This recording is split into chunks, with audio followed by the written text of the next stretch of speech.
is organizational patterns. And this is a chapter that really messes with my students' minds, okay? So please stop me if you have any questions. If you've already done your organizational format assignment, this hopefully will make a lot of sense. If you haven't done it yet, or if you did it but you're like, I don't know what that was about, hopefully this will help you, okay? So organizing any speech is imperative. You have to have good, solid organization. Otherwise, it's just you up here kind of rambling, hoping that you're making sense. The organization is what makes the speech followable, that's not really a word, able for the audience to follow you along, right? Like follow along with your speech. If you don't have that organization, then it's super easy for your audience to get lost, and when I get lost in a speech, what happens? We fail. Well, yes. We get lost. Yeah, if everyone's lost, and then when I'm lost, I don't pay attention, right? Like it's easy for me to zone out if I'm not sure where you are. So in an informative speech, which that is your next speech, okay? In an informative speech, you have several different ways that you can organize the speech. The first way is topical. So topical is when your topic kind of divides itself naturally into some different categories.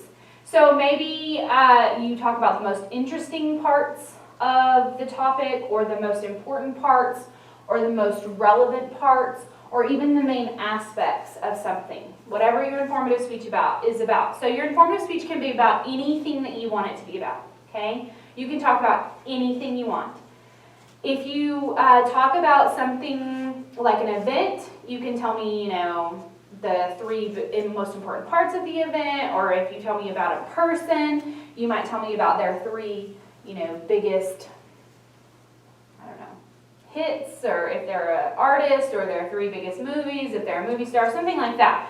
So topical kind of naturally divides itself into these categories. Topical is my students' most favorite form to use because it's just kind of the way that our brain thinks, but it's not always the best organizational format or pattern to use, okay? So what I asked you to do in that organizational format was to write a preview of points. So a preview of points is just one sentence, right, telling me what points you're going to talk about in the speech. So the example for a topical pattern might say something like this.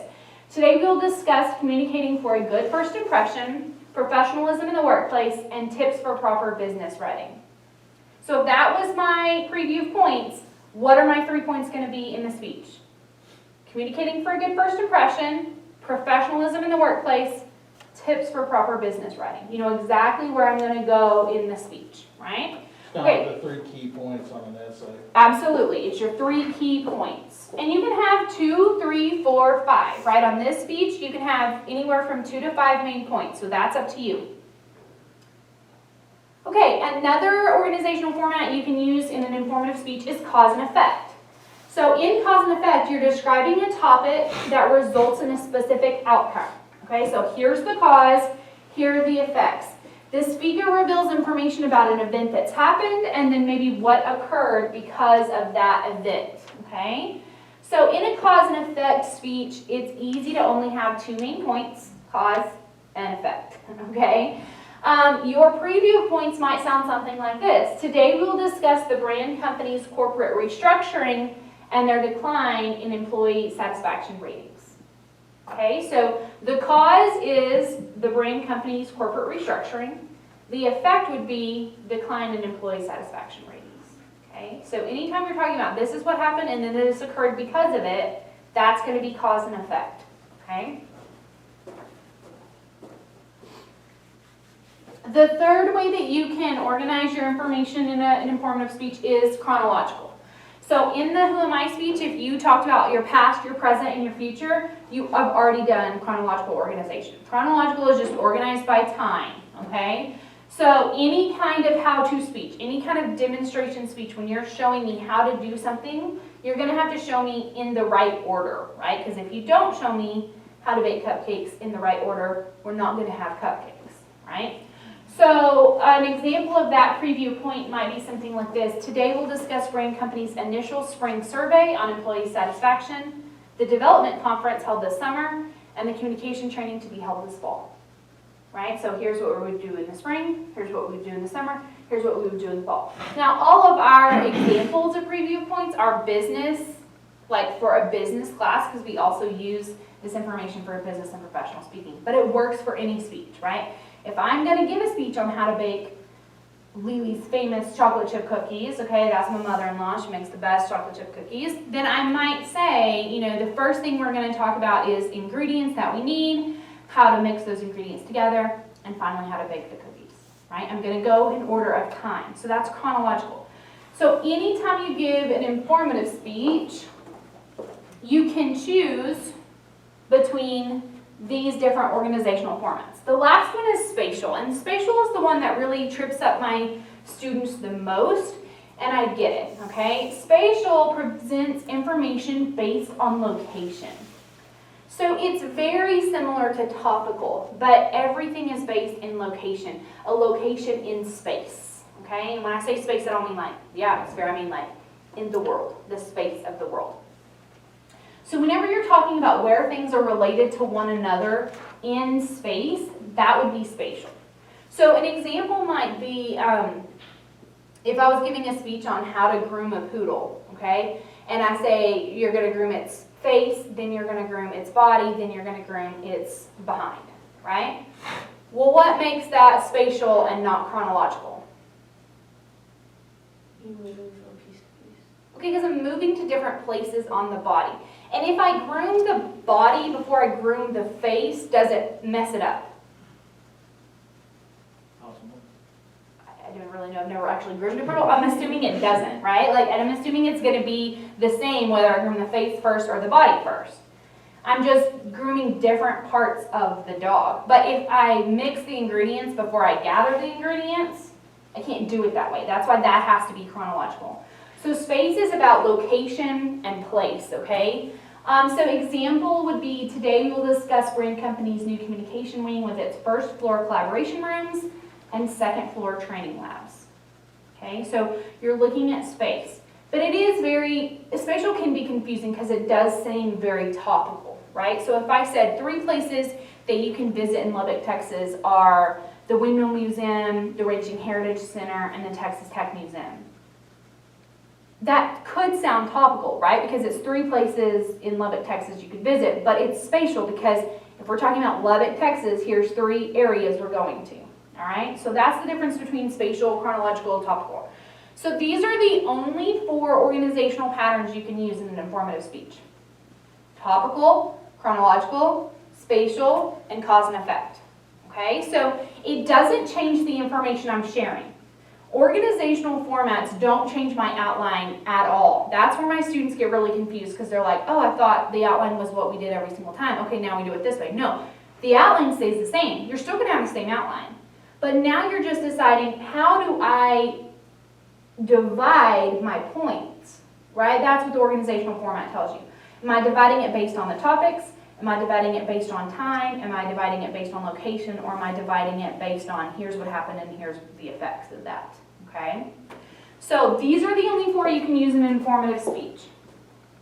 In a persuasive speech, we change to some different patterns. Okay? So the first pattern we could use, or format, and I say pattern or format, it doesn't matter, it's the same thing. Okay? People use different terms. But the first one is problem solution.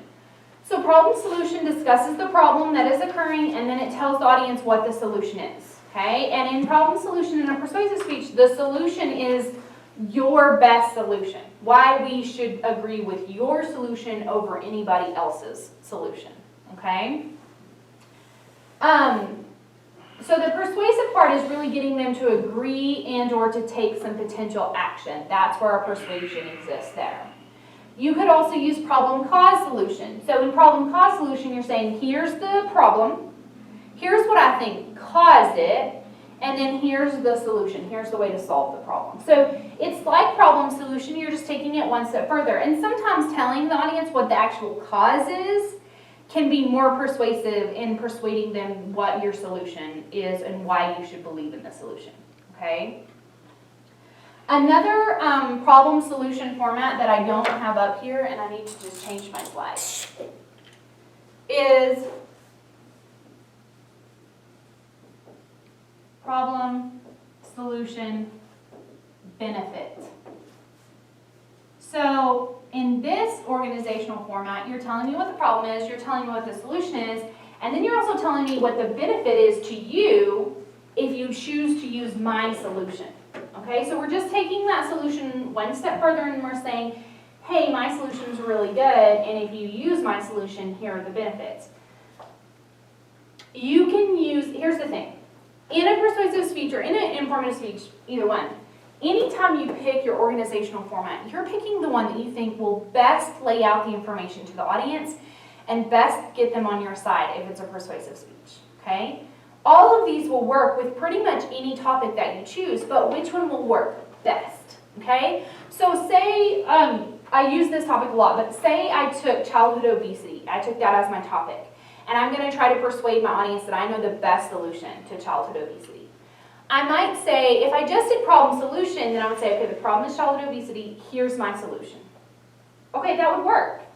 But I could also say, all right, here's my problem, childhood obesity, here's what I think has caused it, right? And therefore, here are my solutions. That would work as well, right? Or I could say, here's the problem, it's childhood obesity. Here's the solution, okay, that's why it's the best. And here's the benefit if we solve the problem. So which one of those would I think might convince my audience the most? And I'm going to go with that one. It also depends on where I want my research to go, right? If I just want to look at the cause of it, then I might do problem cause solution because I would have researched that information. So there's three kind of different ways that you can do problem solution, problem cause solution, and then problem solution benefit. And then we also have comparative advantage. This is a separate organizational format that you can use for a persuasive speech. It's basically pro-con, okay? So good, bad. So anytime you're comparing something side by side and then telling your audience this is why I would pick this over this, you're using comparative advantage, okay? Just think about comparative advantage as pro-cons. Here's all the good stuff about this and the bad stuff, and here's all the good stuff and bad stuff about this, and then ultimately here's what I choose, okay? So that's a really great organizational format to choose if your audience knows information about both sides, okay? So if your audience is already educated on both sides of the topic, comparative advantage is really good because it allows you to kind of lay out some of the arguments that your audience might already have in their head, and then you can be like, but ultimately I think we have to choose this, okay? And it's like you're not ignoring any of the information about the other side. You're still talking about it, but you're telling your audience why you believe this side is the best, okay? So comparative advantage, use that one anytime you're comparing two things. And then the very last organizational format or pattern for a persuasive speech is called Monroe's motivated sequence. Monroe's motivated sequence was created by Alan Monroe. He was a professor at Purdue University in the 1930s, and we still use it today. It's actually very, very effective, especially when trying to sell a product or service. Okay, that's the best time to use Monroe's motivated sequence in a persuasive speech is if you're trying to get your audience to buy a product or service. All right? So there's 5 steps to Monroe's motivated sequence. Number 1, you call audience attention to the issue. So your audience may not even be aware that there was an issue until you call their attention to it, right? So when you're thinking about selling things, a lot of times you have to get the audience to be like, oh my gosh, what's this? And then the second step is to say, oh, did you know that you had this issue? Because your audience doesn't know that unless you tell them. Like, oh, you have a problem organizing your Tupperware. Oh, you have a problem organizing your shoes. Like, you didn't know that, but you do now, right? So I'm going to tell my audience what their problem is. Because if they don't, they may not know it, right? And I hope that they don't if I'm trying to sell them something, because then I'm going to try to fix the problem. If you watch really old TV commercials or listen to old radio commercials, they use that very, Absolutely. almost to the T. Any kind of infomercial is Monroe's motivated sequence. Okay, and I have this Nuggie infomercial that I'll show you in just a minute because that is how Monroe's motivated sequence works. It's really effective. So then, once I show my audience, oh, did you know that you had a need? I'm going to say, hey, guess what? But I have a solution. So it's not a problem. I'm going to solve it for you. I'm going to show my audience what their life is like once the solution has been solved. or once I've implemented the solution. So once I show them, oh, you have a problem, but guess what? I can solve it. And look how much better your life is now that it's solved. I'm also going to show them what happens in their life if they don't solve the problem. Oh, look at your life now. It didn't get solved and it's like really hard, right? Then I'm going to call them to action. I'm going to tell them what they need to do right now, okay? Remember, every single commercial is like, call right now. And if you call right now, you get another one for free. You just pay extra shipping and handling, which is as much as the first one was to begin with, right? Like, that's how infomercials work, okay? So Monroe's motivated sequence is actually really persuasive. It really works, but the best way to use it is if you're trying to get your audience to buy a product or service. Because you have to follow these 5 steps. If you're just trying to get me to stop smoking, this isn't going to work, right? It doesn't really necessarily work the same way. Probably the best way to get me to stop smoking would be what? What organizational format?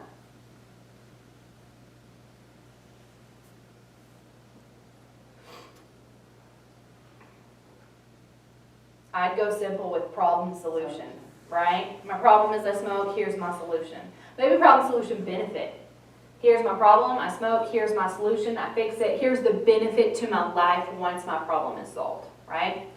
Okay, so Monroe's motivated sequence has the 5 steps. If you don't have all 5 steps, it's not Monroe's motivated sequence. So here's an example of a commercial kind of using Monroe's motivated sequence. Oh, this turns off every time. Hey, Bill, blankets are okay, but they can slip and slide. And when you need to reach for something, your hands are trapped inside. Now, there's the Snuggie. Okay, I want to stop right there. Did you see how they got our attention?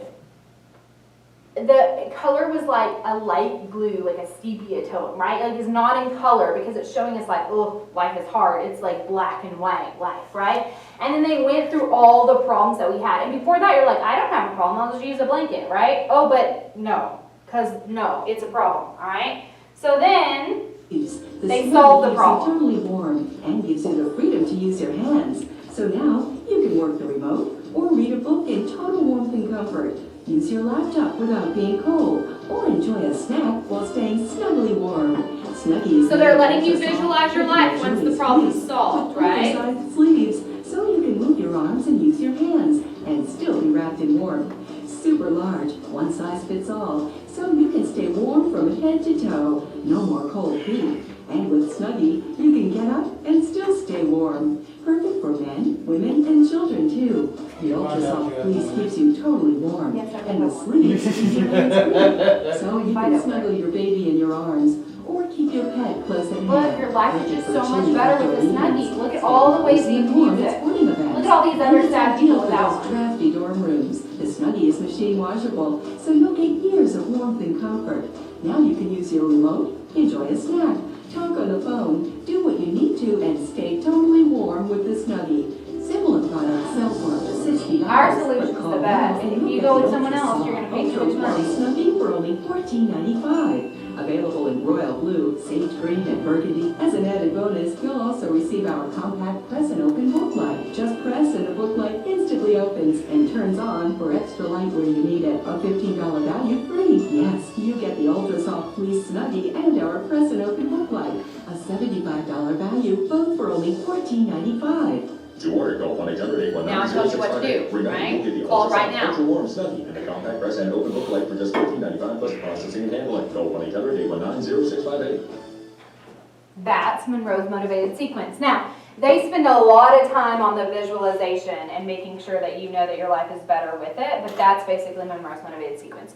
Now, in your book, you have this chart for your persuasive, on the persuasive part. So any of these can be used, and I think we also need to add in problem, solution, benefit. Any of these can be used in a persuasive speech, okay? Notice what is not there for the persuasive speech. Topical, because topical is not the most persuasive organizational format. All my students use it. They love using topical, but it's not the most persuasive. If I get up here and tell you 3 reasons to quit smoking, that's fine. But if I said, smoking is a problem, here's how we solve it, and here's the solution or the benefit to your life once you've stopped smoking, that's a lot more persuasive than 3 reasons why you should stop, right? So topical is never the most persuasive organizational format, okay? So the thing about the organizational formats is they fit with whatever type of speech. If you're doing informative, it's going to be chronological, topical, cause and effect, spatial. But if you're doing persuasive, it's going to be problem solution, problem solution benefit, comparative advantage, and Monroe's motivated sequence. Those are the ones that you choose from, okay? The only one that can kind of slide across all of them is topical, but topical is rarely the most persuasive, okay? So just kind of keep that in your mind about organizational formats. Any questions on that? No? All right, cool. Can you